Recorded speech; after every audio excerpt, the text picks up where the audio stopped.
क्या आपके बचपन की ऐसी कोई घटना है जिसे आप आज तक नहीं भुला पाए? मैं तब शायद 5वीं में पढ़ता था। तब एक दिन मेरे पिताजी ने मुझे कहा कि तुम गर्मी की छुट्टियों में बहुत समय बर्बाद कर रहे हो। चलो मेरे साथ काम पे। पिताजी ने कहा तो मजाक में था, पर मैं अड़ गया कि मुझे आपके साथ चलना है। पापा जी मुझे ले तो गए, पर मेरी नासमझी को देखते हुए रास्ते में मुझे मेरे दादाजी के घर छोड़ दिया। मेरे दादाजी के घर मेरे 3 चाची जी, उनका परिवार और मेरे ताऊ जी और उनका परिवार रहता है। पिताजी ने मुझे बाहर ही दरवाजे पर छोड़ गए। मैं अंदर गया तो मेरे एक चाचा का परिवार नाश्ता कर रहे थे। मुझे देखकर सबने मुंह फेर लिया। शायद उन्हें लगा होगा कि मैंने नाश्ता कर लिया है, पर फिर भी मैं अचानक कैसे आ गया, ये वो पूछ सकते थे। खैर, मेरे दादा दादी जी नीचे रहते थे, जहाँ हॉल में एक टीवी था उनके लिए और किचन। बाकी सबका कमरा ऊपर था। मैं टीवी देखने लगा। मुझे पता ही नहीं चला कब 2 घंटे निकल गए और मुझे भूख सी लगने लगी। अचानक मेरी उसी चाचा ने बेटे ने मुझे बुलाया और कहा, भैया मैं भी मीठी ब्रेड लाया हूँ, आप खाओगे? तो हम दोनों सीढ़ी पर बैठकर ब्रेड खाने लगे, पर वो बहुत गंदगी फैला रहा था, तो मैंने उसे और खाने को मना कर दिया और सीढ़ी साफ कर दी और फिर टीवी देखने लगा। पता नहीं कब मेरे पीछे मेरी चाची आई और मेरा कॉलर पकड़कर मुझे उठाया और कहने लगी कि पूरी सीढ़ी गंदी कर दी मैंने, अभी उन्होंने साफ कराई थी। डर के कारण मैं कांप रहा था, पर उन्हें कोई रहम नहीं आया। वो मुझे लेकर सीढ़ी तक गई और मुझे थोड़ा सा बचा हुआ ब्रेड का पैकेट और पूरी सीढ़ी पर बिखरी हुई ब्रेड दिखाई। मैंने कहा, चाची जी ये मैंने नहीं किया, आपके बेटे ने किया होगा। इस पर उन्होंने कहा, मैंने तुम्हें देखा है यहाँ खाते हुए, और फिर तुम इस शहर में रहते हो, घर वालों ने टेबल पे खाना नहीं सिखाया। ऐसी बातें बोलने लगी जो मैं लिखना नहीं चाहता। दोपहर का समय हो रहा था। मैं कॉलर पकड़ाए डांट सुन रहा था। सारी सारी चाची मुझे देख रही थी, कोई कुछ नहीं बोल रहा था।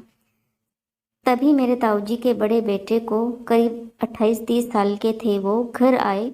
उन्होंने सारा माजरा सुना और मुझे सीढ़ी पर धक्का दिया और उसे साफ करने को कहा। मुझे इतना डर लग रहा था कि मैं झाड़ू को ना मांग पा रहा था और ना ही मुझे उम्मीद थी। मैंने सब हाथ से साफ किया और उसी ब्रेड के पैकेट में डाल दिया। तब उन्होंने मुझे वो ब्रेड खाने को कहा। मैं इस पर बाहर जाकर खा लूँगा कहकर घर से बाहर निकला। पहली बार इस 3 घंटे के समय में मैंने राहत की सांस ली। मैंने सारा ब्रेड नाली में डाल दिया, पर उन्होंने देख लिया और मुझे आकर कहा, तेरे बाप के पास बहुत पैसे हैं ना, जो खाना फेंक रहा है? पर शायद वो भी सड़क पर होने के कारण मुझे और कुछ कहे बिना चले गए। मैं दोपहर की गर्मी में सड़क पर धूल और धूप में खड़ा रहा, एक आंख घर के दरवाजे पर गड़ाए हुए और एक आंख सड़क पर कि कब पिताजी आएंगे मुझे लेने। इस बीच जब भी दरवाज़ा अंदर से खुलता तो मैं बैठने की जगह पर छिपने की बेकार कोशिश करता। मुझे शायद चिढ़ाने के लिए वो दरवाज़ा हर 10 मिनट में खुलता था। कोई बाहर आता, फिर अंदर चला जाता, फिर सारे चाचा आए एक एक करके खाना खाने। किसी ने मुझसे बात नहीं की, ना ही खाने को पूछा।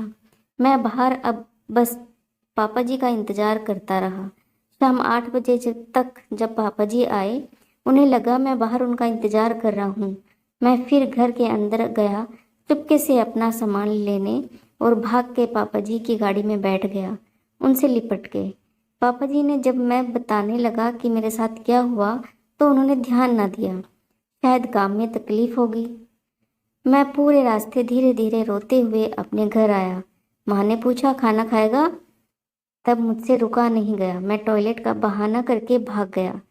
माँ के इस सवाल को सुनकर मेरे आंसू रुक नहीं पाए। मैं बाहर आकर माँ से कहा, आज मुझसे खाना खाया नहीं जाएगा, और मैं सोने चला गया। ये बात मैंने माँ से 15 साल तक छुपा के रखी, पता नहीं क्यों। ये कैसी दुश्मनी होती है जो व्यक्ति से नहीं निकल सके तो बच्चे से ली जाती है, ये मैं आज तक नहीं समझ पाया। जब एक बच्चे को घर से ज़्यादा सड़क सुरक्षित लगे तो कुछ तो समस्या है। उस घर में ये जानना कोई मुश्किल बात नहीं। कैसी लगी आपको ये कहानी कमेंट करके ज़रूर बताना। मिलते हैं ऐसी ही एक और कहानी के साथ, तब तक के लिए जय माता दी।